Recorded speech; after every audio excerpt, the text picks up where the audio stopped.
Hi, it's Malcolm from Aquaspray. Today we're going to be stripping the unloader off the pressure washer, show you what to look for and replacing it. Electricity can kill. Always completely isolate your machine from the main supply before starting any maintenance. Work dead and stay alive. All repairs and maintenance should only be carried out by trained Kranzle service agents. If you do attempt maintenance on your machine, please remember that you are responsible for your own safety and the safety of the people operating it in the event something was to go wrong. You must also assume responsibility for any damage that may be caused when using our videos as reference. So without further ado, we'll take the unloader off. You're going to need a couple of flat end screwdrivers, an 8mm socket, a 19mm spanner, two 10mm spanners, and your trusty pin. Keep hold of your pin. Before we start, make sure you've got a clean workbench. The last thing you want is any grit or anything going into the pump when you reassemble it. So to take this cap off, you can just prise it a little bit to get a screwdriver behind, and then just use the flat end to knock it off. You can damage here when people jam and scratch all the housing. It doesn't look great.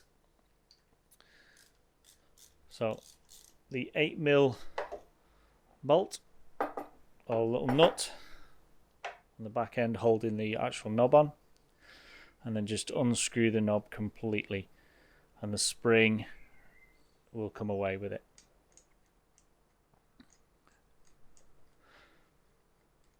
With a long thread.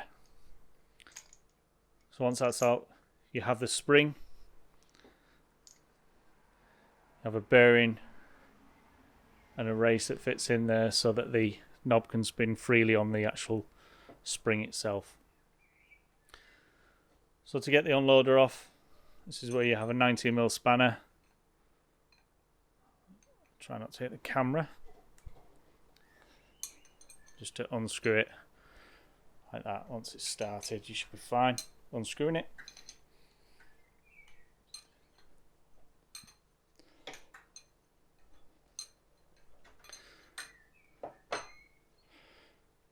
Finish off my hand and take that out. There is nothing else in this hole, or there certainly shouldn't be, so just check it. Make sure there's nothing in there. This is your main unloader. It comes complete when you buy it, and you just bolt a new one on. It's all pre-set up, so you shouldn't have any issues. But if you want to strip and clean this and redo the O-rings, you just need two 10mm spanners. Just to undo the lock nut. Once the lock nuts are out, unscrew them. Ideally, you need to remember whereabouts they were on there. There's about 5 threads up. Just needs setting up a bit later on. Once that's done, slide this out. There is O-rings behind here, and there's 3 of them. And if you just get the threads to peel it off, there it is. So there is an O-ring on here that you can take off.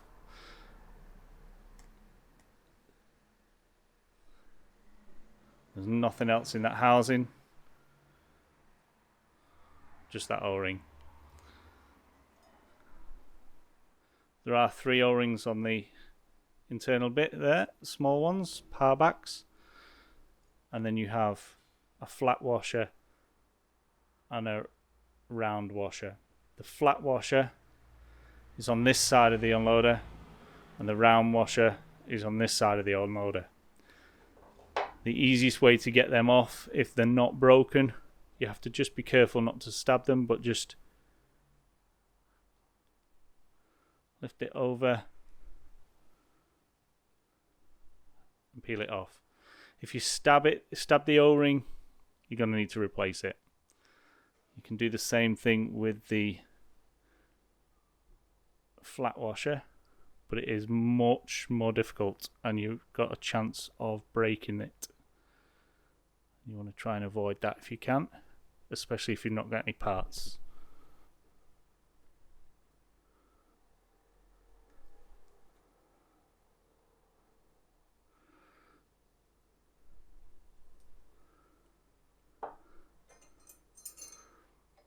Just give you a closer look at this.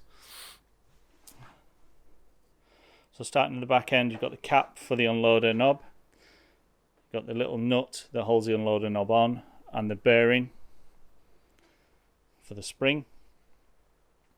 The two lock nuts so that it locks it into the highest pressure it can do. And then this is the main unloader spindle. You've got to make sure that this is not bent.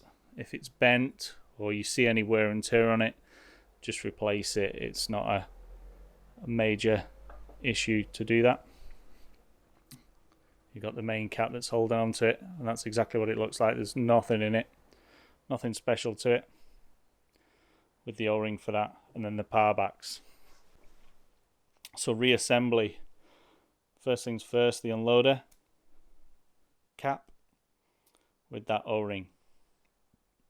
Once that's done, you need to replace this. Now these power backs, I will try and get it focusing.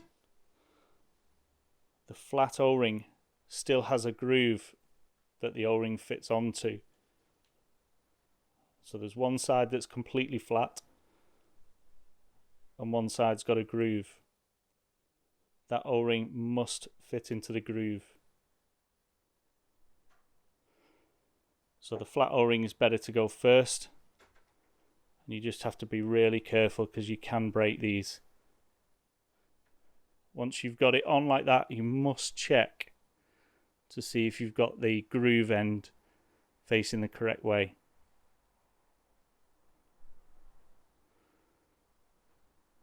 Which I need to put my glasses on. Hey, it's me again. Don't forget to subscribe. Yeah, it's right. But it's always better to put the flat washer on because you will be able to see which groove is on what side. And you've got to get it on the right side for it to work properly. So once you've done that, it is a little bit more difficult to put this O-ring on because you could have put it on quite easily. Just get it over and spin it all the way around. As easy as that. Then you've got 3 washers. You have 2 flat washers and an O-ring in the middle, the round O-ring. And you must again look for the groove that would fit on top of the O-ring and the groove that would fit on top of the O-ring to sandwich it between the 2 grooves. It has to go like that. Any other way and you'll be replacing it again very shortly. With that, all the way to the end.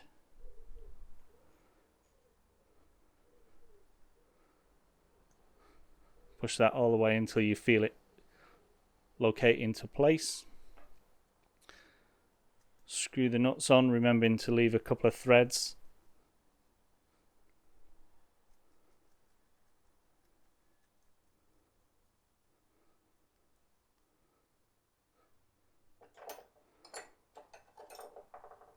And then just nip the lock nuts so that they don't move. They don't have to be mega tight, just nipped up.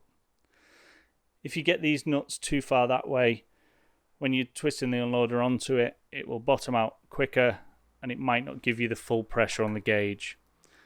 So ideally, it needs to be put on, screwed all the way up, remembered how many screws there are before it gets to the full pressure, and then taken off, and remember whereabouts this nut. So if the nuts are this high up, then yeah, you'll get low pressure. You'll not get any more pressure by putting them all the way in, but you need to think about the actual spring tension. Once that's done, you can just screw this back in with the 19mm spanner just to give it that last nip up. Again, there's no torque setting for this that I know of. If it's too tight, you're going to strip it. If it's too loose, it's going to leak.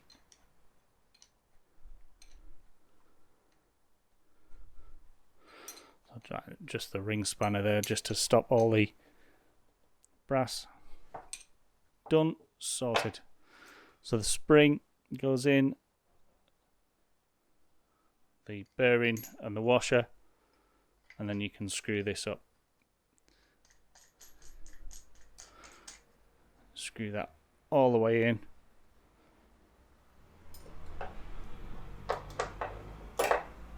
Until it stops on their nuts. Once it stops on the nuts, you've got the little brass nut at the back end that you can just screw on, just so it doesn't fall off. You only need it to go that much, so it's just poking through the back end of that nut, and then the cap just clips on. And that's replacing the O-ring. No, it's not.